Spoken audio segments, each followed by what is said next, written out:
a nice big round of applause for coming out. Beautiful crowd. Now, do you guys enjoy the preheat? Are you sufficiently preheated? Yeah? How about a nice big round of applause for Mr. Deuce Rock over here, heating everybody up. And how are you tonight, sir? Doing well. What about yourself? Yeah, I'm doing fantastic. Looking sharp. I like it. Looks good. Oh, yeah. Better than last month. You got a collared shirt now. I guess somebody talked to you. One more time. Deuce Rock is fantastic. He's been taking care of us all night. Dropping the beats. Is that accurate? Are you going to drop the beats? I don't really know. I don't know the lingo. That works. Hey, keep it going for the bar as well. Nice. Make sure you tip them. They're getting us drunk. And if you used our awesome photo booth, we're going to have those photos on Facebook. You can also tag your photos at Moonlighting SF. Big hand for our photographer, Melanie. Thank you for all your work there. Oh, my goodness.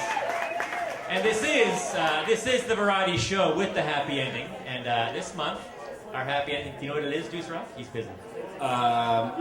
Would you believe me if I said that it was delicious lemon bars? I would believe you. People said, ooh. Well, you guys are in luck as they are, courtesy of the wonderfully talented Emily Sims. Keep it going for Emily Sims. Our happy ending for the evening. Oh, my gosh. Hi, guys. Thanks for coming.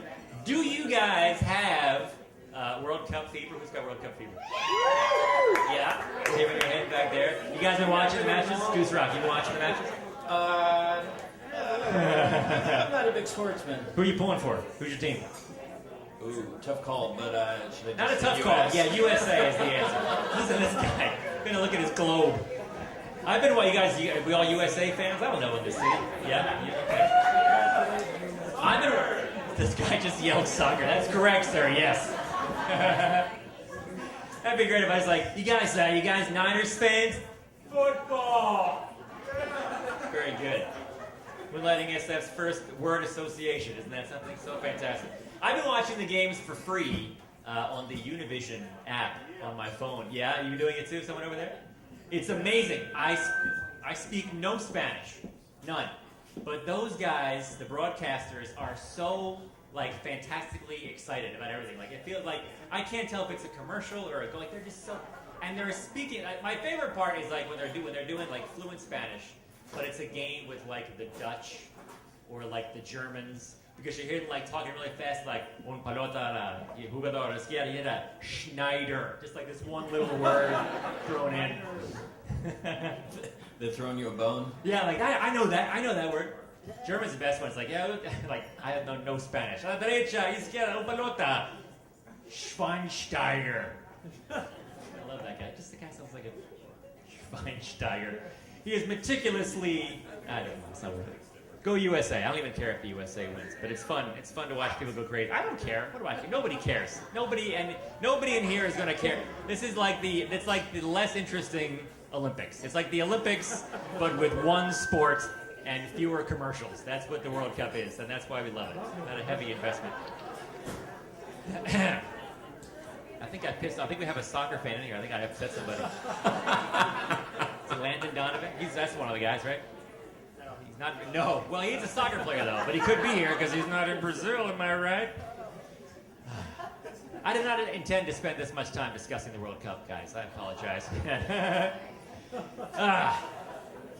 So nice to see everybody. I am trying to take better care of myself. You probably can't tell that from where you're sitting. I've been trying to work out a little bit. So I went out. Thank you. All right, I'll take that. So I bought some of those. What do you call them? Weights. I bought some weights, and I lift them in my home while I watch TV. That's the level of commitment. It's basically like homeschooling for the muscles. Like, the muscles are a little bit bigger, but also a lot more socially awkward than regular muscles. Like, That's funny. I do the same thing. Yeah, like They're they don't just know how so to heavy, interact. though. Yeah, they don't know how to interact with other muscles. Like they don't really know. Their sweater buttons don't match up. It's a whole thing. But this is a true story. If you buy weights at the sporting goods store over on Polk Street, as I did, they do not give you a bag to carry them in.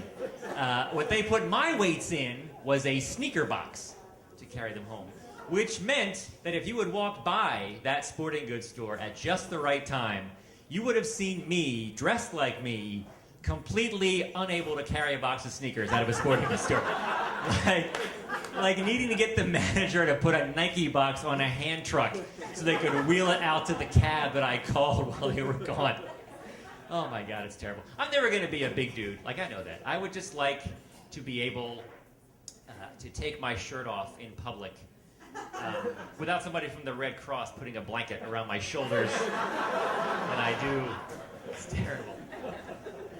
I get envious, like when I see guys that are like well built, like these big celebrities, right? Like your Mark Wahlbergs, right?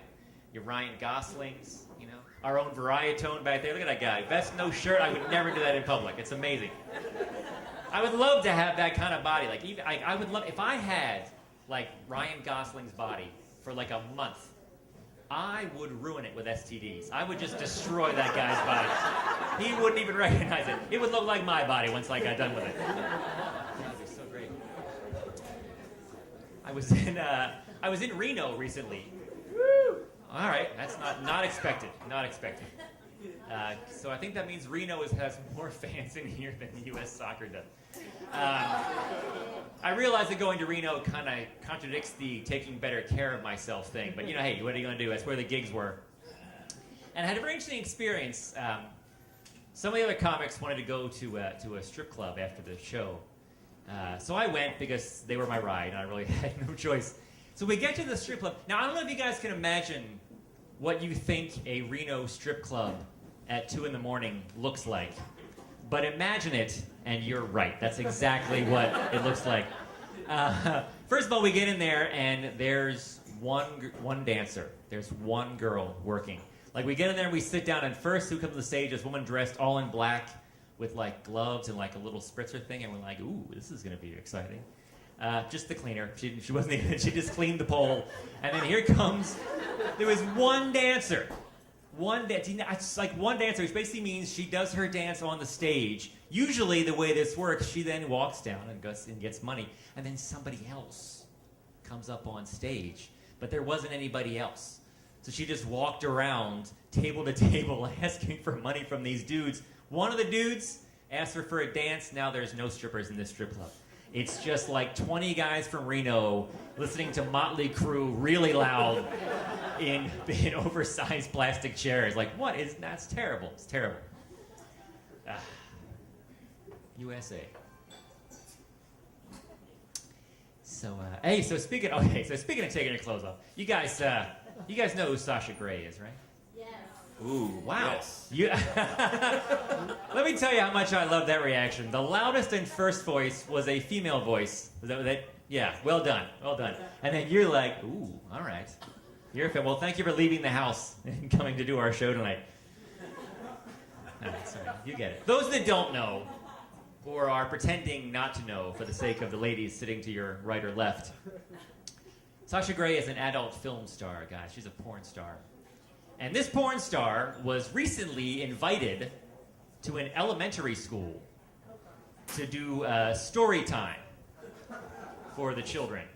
Now, I don't know like who else they had on their get list before they finally got down to the porn star section of people they want to have do story time.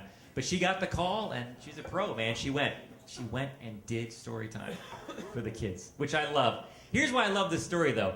The article that I read said that some of the parents got a little bit upset, right? The article was like, controversy ensued when parents learned about her porn star past. But she was on Entourage. Yeah, see, I guess they're just basic cable people. I didn't know. She was on Entourage? She was on Entourage. I didn't think that show could get any worse, but now it turns out I was wrong. Oh, yeah! Sorry. So yeah, parents got confused when they learned about her porn star past. Okay, now first of all, none of the dads needed to learn about the porn star past of Sasha Grey. Dads were well on board. You've never seen so many dads at school before. Oh my gosh. There's 20 kids in this class, 400 grown men descending on this school from all sides, like kids that have not seen their fathers since they walked out on them at birth are being reunited by this event. And I honestly don't understand, like, what What did the parents, like, what they think was going to happen? Like, what did they really think was going to happen? These are kids. These kids have no idea who she is. They don't know what she does. They have no context. All these kids see is a lady reading a book, right? Just a lady reading a book. Plus, you figure, world-famous porn star, she's going to be able to read at least 2 books at a time, right? I mean, no, she's going to have a book in each hand, no problem. Going back and forth between them. Some guy's holding his book in front of her face, no problem. This guy back here is getting his book ready for when it's his turn. Bro. Some kid spills his milk on her face, doesn't even blink, doesn't even bat an eye. And every story gets really loud. It's going to be the best story time. That is my part of the show. Thank you. Give yourselves a nice big round of applause.